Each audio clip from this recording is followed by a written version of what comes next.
Film की शुरुआत एक मछुआरे को दिखाने से होती है जो नदी से बहुत सारी मछलियां पकड़कर किनारे पर लाता है और इन्हें काट काट कर साफ करने लगा। पर यहाँ बड़ी अजीब चीज होती है, उन मछलियों को पानी से निकाले काफी देर हो गई थी, लेकिन तभी अचानक एक मछली जिसका पेट कटा हुआ था वो हिलने लगी। फिर देखते ही देखते वो पूरी तरह अपना जिस्म हिलाकर उछलने लगी। अब न सिर्फ वो बल्कि मरी हुई बाकी मछलियाँ हिलने लगती है, जो देखकर मछुआरा काफी हैरान रह गया क्योंकि ऐसा आज से पहले उसने कभी नहीं देखा था। इसके बाद हम एक शेरिफ यानी पुलिस ऑफिसर की गाड़ी को देखते हैं। उसी टाउन के एक आदमी ने कॉल की थी तो उसी से मिलने शेरिफ जा रहा था। कुछ देर बाद वो उसके घर पहुंचकर उससे बात करता है कि बताओ क्या बात है, क्यों बुलाया तुमने मुझे यहाँ। तो वो आदमी शेरिफ को अपना डॉग दिखाता है। उसकी हालत खराब थी, वो आखिरी सांस ही ले रहा था। उसकी ऐसी हालत देखकर शेरिफ आदमी से पूछता है कि तुमने क्या किया है इसके साथ। आदमी जवाब में कहता है, शेरिफ मैंने इसके साथ कुछ नहीं किया, मेरे ख्याल से इसने वो जहर खा लिया होगा जो मैंने चूहे मारने के लिए पूरे घर में डाला था, लेकिन ये बात भी मुझे कंफर्म नहीं कि इसने वो जहर खाया ही है, मैं बस अंदाजा बता रहा हूँ। अब उसे ठीक तो किया जा नहीं सकता था, ऊपर से वो इतनी तकलीफ में था, इसलिए शेरिफ उसे गोली मारकर खत्म कर देता है ताकि उसकी तकलीफ भी खत्म हो जाए। जिसके बाद शेरिफ घर आने पर उसकी वाइफ शेरिफ को बताती है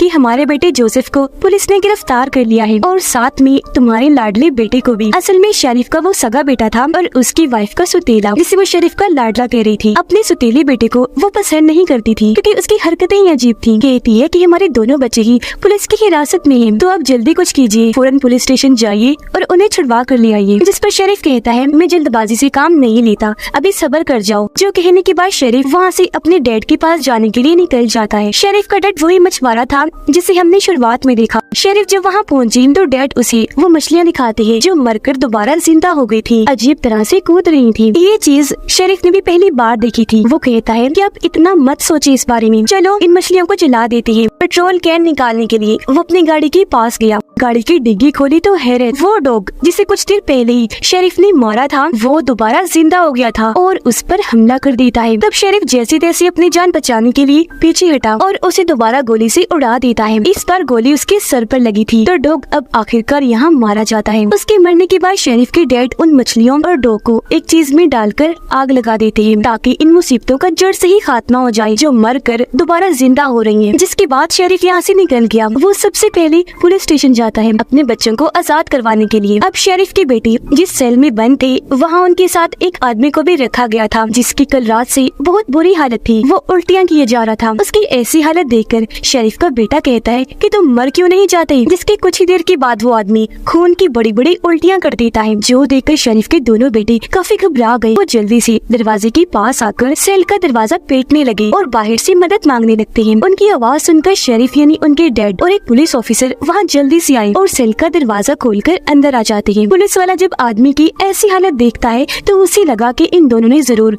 उसके साथ कुछ किया होगा जब भी उसकी ऐसी हालत हुई। पर मजीद आदमी को चेक करने के लिए पुलिस वाला जैसे उसके पास जाने लगा वो आदमी अचानक ही उठ खड़ा हुआ, एकदम से आकर पुलिस वाले को गले से पकड़कर दीवार के साथ लगा देता है और उसे खूब मारने लगा। उसने बचने की बहुत कोशिश की लेकिन आदमी पुलिस वाले के सीने पर काट लेता है। ये देखकर जोसेफ उनको छुड़वाने के लिए बीच में आ जाता है, उस आदमी के मुंह पर मुक्का मारता है, लेकिन तब वो आदमी जोसेफ के हाथ पर भी काट लेता है। इस बीच पुलिस वाला खुद को छुड़वा चुका था, वो एक रॉड उठाकर उस आदमी को मारने लगता है। आदमी नीचे गिर गया, तब पुलिस वाला उसे इतनी बार रॉड से मारता है कि उस आदमी का पूरा सर फट गया। वो वही ढेर हो गया, मौके पर उसकी मौत हो गई। यहाँ से निकलने के बाद जोसेफ हॉस्पिटल गया अपनी पट्टी करवाने के लिए। फिर वो अपनी वाइफ से मिलता है, उन्हें पता चला कि वो माँ बनने वाली है। वो सोचते हैं कि हमें इस बच्चे को नहीं रखना चाहिए, पर उसकी वाइफ इस फैसले से दुखी हो गई और वो इस बच्चे को पैदा करने का फैसला कर लेते हैं। अब पता चला कि पूरे शहर में अजीब सा माहौल है, जो लोग मर रहे हैं वो दोबारा से जिंदा हो रहे हैं और जो जिंदा लोग बीमार हैं वो अजीब पागलों की तरह बनकर एक दूसरे को काट रहे हैं। फिर रात के वक्त इसी तरह के एक केस को लेकर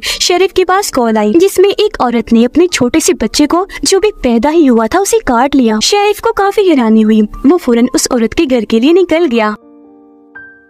जब वहाँ पहुँचा तो वो औरत बहुत ही अजीब हरकतें कर रही थी, जिसके बाद वो शेरिफ पर भी झपट पड़ी, उसे नीचे गिराकर बुरी तरह हमला करके काट लेती है। लेकिन शेरिफ जैसे तैसे खुद को छुड़वा कर एक बड़े से रॉड से उस पर हमला कर देता है, उसे नीचे गिराकर रॉड से इतनी बार उस पर वार करता है कि उस औरत की मौत हो जाती है। इसके बाद हमें 6 महीने की बात का वक्त दिखाया जाता है जहाँ ये वजह सामने आई कि ऐसा क्यों हो रहा था। दरअसल पूरी दुनिया में ज़ॉम्बी वायरस फैल गया था, काटने की वजह से दूसरा इंसान भी इस वायरस का शिकार होता और ऐसे ही वायरस फैलता था। अब 6 महीने गुजर गए थे तो पूरी दुनिया का इस वायरस की वजह से बहुत बुरा हाल था, तबाही मची हुई थी। तो इस माहौल में वो लोग जो इस वायरस से बचे हुए थे उन्होंने अपने रहने के लिए एक अलग जगह बना ली थी। खुद को पूरी दुनिया से अलग करके उन्होंने अपना एक एरिया बनाया जिसके चारों तरफ एक दीवार खड़ी कर दी ताकि बाहर से कोई ज़ॉम्बी उनके इलाके में ना आ जाए। अंदर रहकर वो हर रोज इन ज़ॉम्बीज़ को मारने के नए नए तरीके भी ढूंढ रही थी। अब यहाँ पता चला कि जोसेफ और उसके डैड शेरिफ जो ब्राउन थे उनके अंदर ज़ॉम्बी वायरस से लड़ने की ताकत है, क्योंकि उनके खून में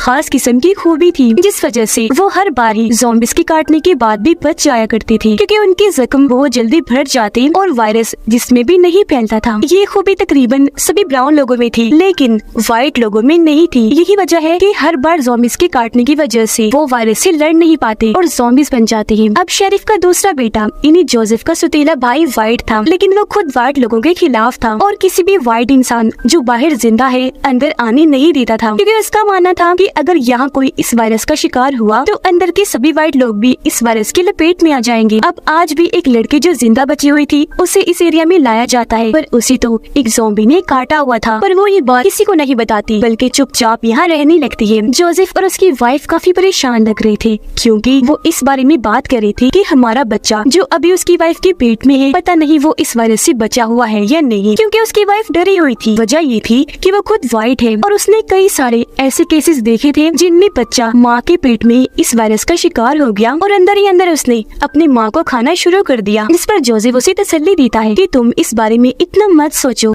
अब रात के वक्त शेरिफ को पता चला कि उनके इस एरिया में जरूरत का सामान खत्म हो रहा है, इसीलिए वो अपने डैड और कुछ आदमियों के साथ बाहर जाता है सामान लाने के लिए, जबकि अंदर शेरिफ का दूसरा बेटा अपने दोस्तों के साथ शराब पी रहा था। वो अपने होश खो बैठा और उस लड़की के पास चला जाता है जो इस वायरस का शिकार थी, जिसे आज यहाँ पर लाया गया था। वो उसके करीब जाने लगा, जिस बीच वो लड़की ज़ॉम्बी में बदल जाती है। उसकी हालत बहुत खराब लग रही थी, मुँह से खून आ रहा था और आंखें अजीब डरावनी लग रही थी। वो बहुत खूंखार बन चुकी थी। शेरिफ की बेटी पर हमला कर देती है और उसके जिस्म का एक हिस्सा उखाड़ कर फेंक देती है, जिससे उसे इतना दर्द हुआ कि वो जोर जोर से चिल्लाने लगा। उसकी आवाज सुनकर सब वहाँ आए और ये नजारा देखकर उनकी होश उड़ गई। यह तब तक जोसेफ भी आ चुका था और वो उस लड़की को देखकर फौरन आगे बढ़ा और ये लोग मिलकर उसे बांध देते हैं। अब जोसेफ और उसके दोस्त उसके सौतेले भाई को मॉम के पास लेकर गए ताकि उसका इलाज करवा सके, क्योंकि वो नर्स है। पर जोसेफ के भाई को पता था कि मेरी इतनी बुरी हालत है कि अब मैं नहीं बच पाऊंगा। उसे ब्राउन लोगों पर गुस्सा आने लगा, खास तौर पर अपने डैड शेरिफ और अपने भाई जोसेफ पर, क्योंकि यही उस लड़की को अंदर लाए थे जिसने उसकी ऐसी हालत कर दी। वो बहाने से अपने भाई जोसेफ के पास आकर उसके पेट में चाकू घुसा देता है और अपने साथी की मदद से अपने एरिया का दरवाजा खोल देता है।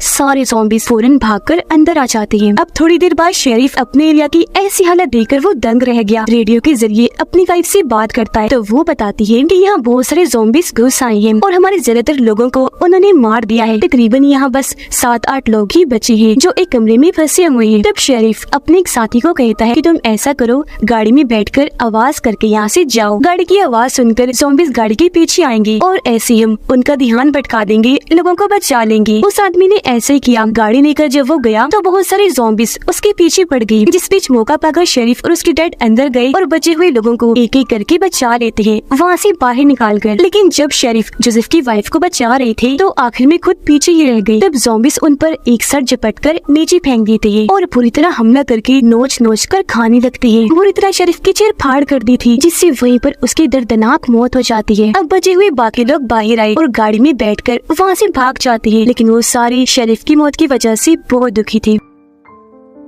तभी शेरिफ के डैड के पास एक औरत की कॉल आई जो उनके ही एरिया की रहने वाली थी। वो बताती है कि यहाँ एक चर्च में हमें शेरिफ के सतीले बेटे और उसके साथियों ने कैद करके बंदी बनाया हुआ है, तो प्लीज आप आकर हमें बचा लीजिए। ये सुनकर शेरिफ के डैड को उन पर बहुत तरस आया और वो उनकी मदद करने के लिए गाड़ी चर्च की तरफ ले जाने लगती है। अब गाड़ी में ही जोसेफ की वाइफ की हालत खराब होना शुरू हो गई। उसका बच्चा पैदा होने का वक्त आ गया था, लेकिन तभी यहाँ जोसेफ का सतीला भाई आ गया और वो दोनों पर गन तान देता है। अपने साथ वो एक ज़ॉम्बी को भी लेकर आया था था ताकि वो जोसेफ की वाइफ को काट ले, क्योंकि वो चाहता था कि उसकी वाइफ भी इस वायरस का शिकार हो जाए। लेकिन तभी जोसेफ की मोम गन लेकर पीछे से जाकर उसे शूट कर देती है। लेकिन इस बीच ज़ॉम्बी तेजी से उनकी तरफ बढ़ने लगा। वो जोसेफ की वाइफ को पकड़कर उसे नीचे लिटाकर काट लेता है। ये देखकर जोसेफ भागता हुआ यहाँ आया। वो चाकू से ज़ॉम्बी पर हमला कर देता है, उसका सर ही काट कर जिस्म से अलग कर देता है। फिर जोसेफ अपनी वाइफ को संभालता है। वो बेचारी दुखी होते हुए कहने लगी कि मैं इस वायरस का शिकार हो गई हूँ और अब जोसेफ तुम्हें अपने बच्चे को बचाने के लिए जल्दी कुछ करना होगा। अब इस वजह से जोसेफ गुस्से से पागल हो गया। वो अपने सौतेले भाई से इस चीज का बदला लेना चाहता था। सबसे पहले वो उसे चाकू मारता है और फिर उसे जिंदा ही ज़ॉम्बीज़ के इलाके में छोड़ आता है ताकि ज़ॉम्बीज़ इसका भी बुरा हाल कर दे। जोसेफ जैसे वहाँ से गया, सारे ज़ॉम्बीज़ एक साथ वहाँ आकर उसके सौतेले भाई पर चीर फाड़ करके बुरी तरह काट कर खाने लगे। तब तक जोसेफ वहाँ से भागकर अपनी फैमिली के पास आ चुका था। उन सबको लेकर वो नदी किनारे आ जाता है ताकि कश्ती में बैठकर वो यहाँ से निकलकर दूसरी साइड पर चले जाएं। लेकिन उनका पीछा करते करते बहुत सारे ज़ॉम्बीज़ यहाँ भी आ गए थे। इसलिए जोसेफ के दादा यानी शरीफ के डैड फैसला करते हैं कि वो यहाँ रुककर ज़ॉम्बीज़ का सामना करेंगे और तब तक जोसेफ अपनी मोम और वाइफ को लेकर यहाँ से भाग जाएगा। अब जोसेफ अपने दादाजी को